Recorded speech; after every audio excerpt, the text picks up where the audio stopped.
할렐루야. 오늘 함께 읽으실 말씀은 갈라디아서 2장 1절부터 10절까지의 말씀입니다. 갈라디아서 2장 1절부터 10절까지 말씀을 우리가 함께 합독하도록 하겠습니다. 2장 14년 후에 내가 바나바와 함께 디도를 데리고 다시 예루살렘에 올라갔나니 계시를 따라 올라가 내가 이방 가운데서 전파하는 복음을 그들에게 제시하되 유력한 자들에게 사사로이 한 것은 내가 다름질하는 것이나 다름질한 것이 헛되지 않게 하려 함이라. 그러나 나와 함께 있는 헬라인 디도까지도 억지로 할례를 받게 하지 아니하였으니 이는 가만히 들어온 거짓 형제들 때문이라. 그들이 가만히 들어온 것은 그리스도 예수 안에서 우리가 가진 자유를 엿보고 우리를 종으로 삼고자 함이로되 그들에게 우리가 한시도 복종하지 아니하였으니 이는 복음의 진리가 항상 너희 가운데 있게 하려 함이라. 유력하다는 이들 중에 본래 어떤 이들이든지 내게 상관이 없으며 하나님은 사람을 외모로 취하지 아니하시나니 저 유력한 이들은 내게 의무를 더하여 준 것이 없고 도리어 그들은 내가 무할례자에게 복음 전함을 맡은 것이 베드로가 할례자에게 맡음과 같은 것을 보았고 베드로에게 역사하사 그를 할례자의 사도로 삼으시니가 또한 내게 역사하사 나를 이방인의 사도로 삼으셨느니라. 또 기둥같이 여기는 야고보와 게바와 요한도 내게 주신 은혜를 알므로 나와 바나바에게 친교의 악수를 하였으니 우리는 이방인에게로 그들은 할례자에게로 가게 하려 함이라. 다만 우리에게 가난한 자들을 기억하도록 부탁하였으니 이것은 나도 본래부터 힘써 행하여 왔노라. 아멘. 할렐루야. 오늘은 갈라디아서 2장 1절부터 10절까지의 말씀을 우리가 함께 읽었습니다. 이 갈라디아서 2장은 사도 바울이 예루살렘에서 사도들과 만남을 갖고 또 자신이 전한 복음이 사도들과 동일한 것임을 확인받은 그러한 사건을 설명하고 있습니다. 이를 통해서 복음이 지역이나 문화 또 사람에 따라 달라지는 것이 아니라 하나님의 부르심에 따라 하나로 연결된다라는 그 진리를 강조하고 있습니다. 1절 말씀 14년 후에 내가 바나바와 함께 디도를 데리고 다시 예루살렘에 올라갔나니 사도 바울은 14년 만에 바나바와 디도와 함께 예루살렘을 방문합니다. 이 디도의 어머니는 유대인이지만 디도의 아버지는 헬라인이었습니다. 즉 이방인이었으며 이방인은 사도 바울의 사역의 대상이었습니다. 이러한 디도는 그리스도인이 된 후에도 할례를 받지 않았습니다. 이 방문은 예루살렘을 방문한 이 바울 일행의 방문은 이방인 사역에 대한 확인과 또 연합을 위한 중요한 그러한 자리였습니다. 또한 여전히 유대교적인 그러한 분위기에 있는 예루살렘 교회에 대하여 율법이나 할례로 대표되는 그러한 형식에 대하여 정면으로 돌파하고자 하는 사도 바울의 의지를 볼 수 있는 그러한 말씀입니다. 2절 말씀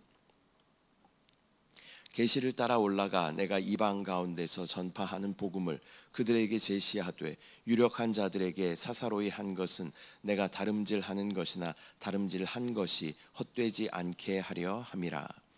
사도 바울은 사람들의 요청이 아니라 하나님의 계시를 따라서 내가 예루살렘에 올라갔다라고 밝히고 있습니다. 이것은 그가 사람의 눈치를 보거나 인정을 받기 위한 것이 아니라 철저히 하나님의 뜻 가운데 하나님의 섭리 가운데 움직이는 그러한 사역자였다라는 것을 볼 수 있는 말씀입니다.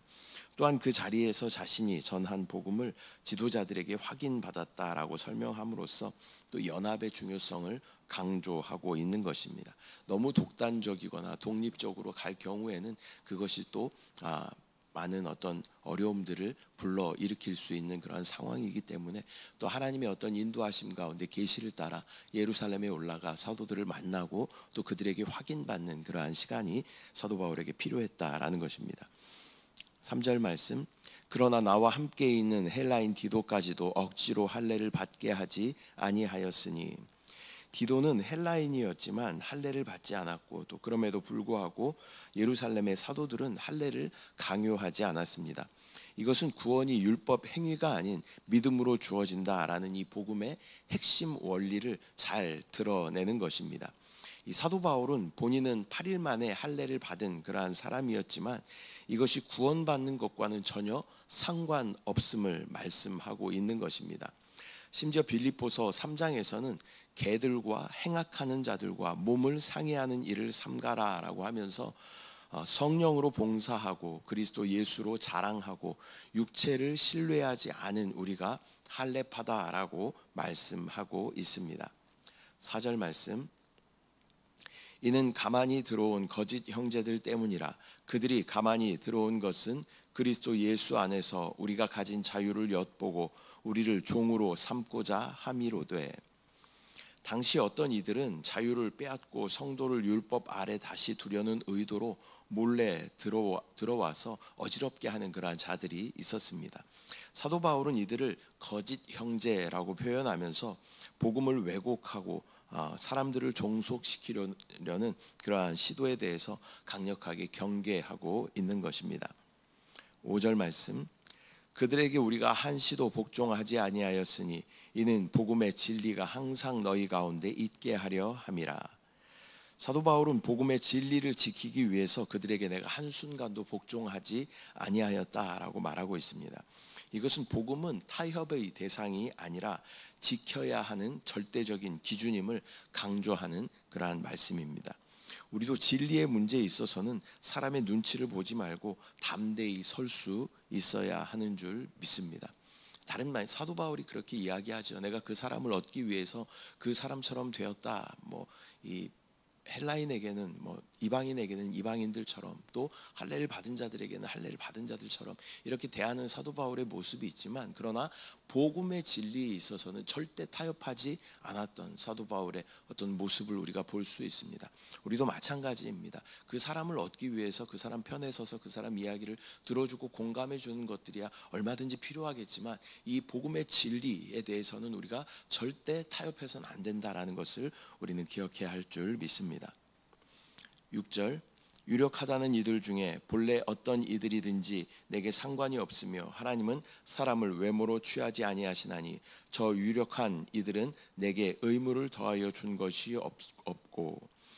바울은 교회의 지도자들이 어떤 위치에 있든 또 하나님은 외모를 보지 않으신다라고 말하며 복음의 내용이 중요한 것이지 사람의 지위나 명성은 문제가 되지 않는다라고 말씀하고 있습니다.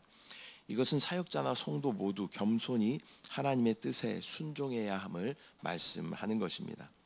7절 말씀, 도리어 그들은 내가 무할례자에게 복음 전함을 맡은 것이 베드로가 할례자에게 맡음과 같은 것을 보았고. 예루살렘의 사도들은 이제 바울에게 이방인을 위한 복음 전파가 맡겨졌음을 인정합니다. 이것은 복음이 유대인에게만이 아니라 또 모든 민족에게 전해져야 하는 보편적인 복음임을 강조하는 그러한 장면입니다. 당시 여전히 선민 사상으로 가득 차 있었던 그러한 유대인들은 다른 민족들을 개라고 취급하면서 자신들만 택함을 받았다라고 생각하고 있었습니다. 이런 시대적인 상황에서 베드로의 고넬료 집에서 복음을 전한 그러한 사건이나 또 사도 바울의 또 이방인을 향한 선교는 일반적으로 이해되지 않는 그러한 사건들이었을 것입니다. 그러나 그렇게 헌신된 자들을 통해서 복음은 세계로 확장될 수 있었다라는 것을 우리는 기억해야 하는 줄 믿습니다. 이 복음이라는 것은 유대인들에게만 국한된 그러한 것이 아닙니다. 하나님의 뜻은 온 세계를 땅 끝까지 복음 전하는 것이 하나님의 뜻인 줄 믿습니다. 8절 말씀, 베드로에게 역사하사 그를 할례자의 사도로 삼으신 이가 또한 내게 역사하사 나를 이방인의 사도로 삼으셨느니라. 이후 베드로는 유대인들을 대상으로 사역을 하였는데, 이 베드로에게 유대인을 위한 사역을 맡기신 하나님께서 이 사도 바울에게도 동일하게 이방인을 위한 사역을 맡기시고 역사하셨다라고 밝히고 있습니다. 이것은 복음 사역이 다를 수는 있지만 출처와 본질은 하나다라는 것을 의미하는 것입니다. 예루살렘과 온 유대와 사마리아와 땅끝까지 전해져야 하는 것이 복음의 목적인 줄 믿습니다. 9절 말씀, 또 기둥같이 여기는 야고보와 게바와 요한도 내게 주신 은혜를 알므로 나와 바나바에게 친교의 악수를 하였으니 우리는 이방인에게로 그들은 할례자에게로 가게 하려 함이라. 야고보, 게바는 베드로죠. 또 요한은 바울과 바나바에게 악수의 손을 내밀어서 교제의 그러한 사인을 나누며 또 이방 사역을 인정하는 모습을 보여주고 있습니다. 이것은 복음의 일치를 인정하며 또 연합을 이루는 모습으로 사역의 다양성과 또 일치를 함께 보여주는 교회의 모습을 보여주는 것입니다. 각 교회에게 맡겨주신 그러한 사역의 방향들이 있죠. 그러나 복음 안에서 우리는 하나임을 언제나 인정하며 또 각자의 맡겨주신 그러한 사역들을 또 인정하며 나아가는 것이 필요한 줄 믿습니다. 어떤 사람들은 어떤 교회는 또 구제의 사역을 집중하며 가는 교회가 있고 또 어떤 교회는 선교를 집중하며 가는 교회가 있고 또 우리 교회처럼 어떤 교회는 다음 세대를 위해서 사역을 하는 그러한 교회들이 있는 것입니다. 각자에게 맡겨주신 그 사역들을 인정하며 또 그러나 복음의 진리에 있어서는 우리가 흔들리지 않고 또 하나됨 안에서 우리가 우주적인 그러한 교회의 모습들을 지키며 나아가야 하는 줄 믿습니다. 10절, 다만 우리에게 가난한 자들을 기억하도록 부탁하였으니 이것은 나도 본래부터 힘써 행하여 왔노라. 마지막으로 그들은 가난한 자를 기억할 것을 당부했고 사도 바울은 그것을 자신도 마음에 두고 실천해 왔다라고 말하고 있습니다. 이것은 복음 사역이 단지 말씀 선포에 그치지 않고 삶의 실천과 또 구제와 사랑의 행위로 이어져야 한다라는 것을 우리 가운데 보여주는 것입니다. 오늘은 갈라디아서 2장 1절부터 10절까지의 말씀을 우리가 함께 나누었습니다. 화면 상태가 계속 고르지 않은데 이해해 주시기 바랍니다. 오늘의 본문은 또 복음의 동일성과 다양성 그리고 복음 공동체의 연합과 실천을 보여주는 그러한 귀한 말씀입니다. 사도 바울은 사람의 인정이 아니라 또 하나님의 부르심에 따라 사역하며 또 복음을 지키고 연합하며 삶으로 그 복음을 드러내는 사역자의 모습을 보여줍니다. 우리도 오늘날 이 시대 가운데 복음을 지키며 또한 그 복음을 나누며 또 사랑과 섬김으로 그 복음을 증명하는 그러한 삶을 살아가야 하는 줄 믿습니다. 또한 각 교회에게 허락하신 하나님의 사역의 방향들이 있는 것입니다. 그것을 서로 인정하며 또한 그러나 우리 안에 복음의 진리에 있어서는 절대 흔들리지 않고 온 교회가 연합하여 하나님의 뜻을 따라 순종하며 나아갈 때 하나님의 놀라운 구원의 역사는 각 교회를 통하여 이 땅 가운데 편만하게 전해지게 될 줄 믿습니다. 그 하나님의 뜻 가운데 귀하게 쓰임 받는 저와 여러분 또한 우리 순복음 영과 생명의 교회 되시기를 축복합니다. 기도하겠습니다. 사랑의 주님, 은혜와 사랑을 감사드립니다. 오늘 갈라디아서 2장 말씀을 통하여서 복음의 동일성과 또한 다양성들에 대해서 깨닫게 하심을 감사합니다. 하나님께서 맡겨주신 각자의 사명 가운데 성실하게 행하며 나아갈 때 아버지 그 각 교회들을 향하여 하나님께서 복음의 역사들을 이루어 가시며 그러나 우리가 절대 붙잡아야 하는 우리의 기준은 복음의 진리에 있어서는 우리가 절대 흔들리지 말고 타협하지 말아야 함을 다시 한번 깨달을 수 있도록 주여 인도하여 주시옵소서. 또 험난한 마지막 시대를 살아가는 우리 각자가 교회인 우리 모두가 또 복음을 지키며 또 사랑과 섬김으로 또 많은 사람들에게 나누며 또 베푸는 그러한 삶을 살아갈 수 있도록 주여 은혜를 부어 주시옵소서. 또 이 아침 부르짖어 간구하는 기도 가운데 주여 응답하여 주시옵소서. 역사하실 주님을 바라봅니다. 응답하실 주님을 찬양합니다. 주님을 신뢰합니다. 주님을 사랑합니다. 감사드리고 예수님의 이름으로 기도드립니다. 아멘. 하늘에 계신 우리 아버지여, 이름이 거룩히 여김을 받으시오며 나라가 임하시오며 뜻이 하늘에서 이루어진 것 같이 땅에서도 이루어지이다. 오늘 우리에게 일용할 양식을 주시옵고 우리가 우리에게 죄 지은 자를 사하여 준 것 같이 우리 죄를 사하여 주시옵고 우리를 시험에 들게 하지 마시옵고 다만 악에서 구하시옵소서. 나라와 권세와 영광이 아버지께 영원히 있사옵나이다. 아멘.